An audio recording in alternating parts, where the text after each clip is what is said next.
In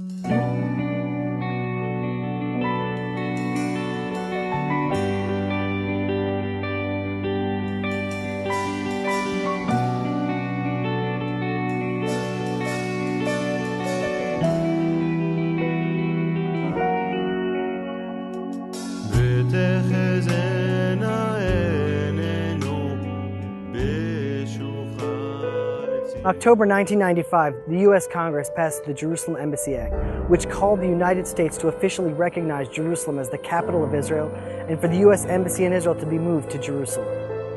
Next year in Jerusalem is the calling of every Jew, the dream of 2,000 years to return to our capital and rebuild our city.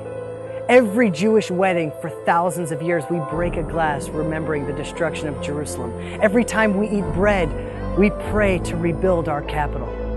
3 times a day, every Jew around the world faces Jerusalem and prays to come home and rebuild our capital. Jerusalem, our eternal capital, is mentioned over 600 times in the Jewish Bible.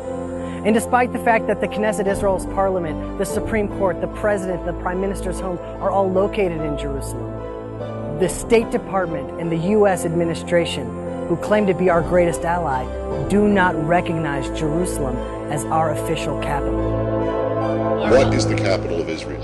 We are not going to prejudge the outcome of those negotiations, including the final status of Jerusalem. Does that mean that you do not regard Jerusalem as the capital of Israel? Jerusalem is a permanent status issue. It's got to be resolved through negotiations. Seems to suggest that you do not regard Jerusalem as the capital of Israel. Our policy with regard to Jerusalem is it has to be solved through negotiations. That's all I have to say on this issue.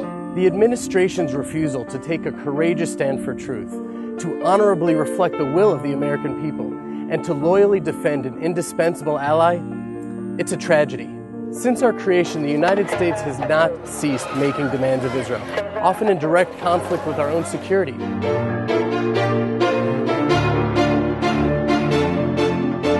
Our economic interests, or even the principles we were founded upon. Now is the time for Israel to make demands of its own. Since 1995, every 6 months, the U.S. president defers the bill passed by Congress, the elected officials of America, representing the will of the American people. Enough is enough. We want our greatest ally to take a stand for truth, fairness, a stand for justice, and to lead the way for the rest of the world to recognize Jerusalem as our capital. But before we can make any demands of others, we need a strong voice coming from the government of Israel, from the people of Israel, a voice that will reflect those values. Jeremy and I are running for Knesset in the Bayit Yehudi Party because we believe Jerusalem is not just another issue that needs to be discussed. It is the issue that will determine Israel's very survival. Now more than ever, Israel needs bold spokesmen to the world.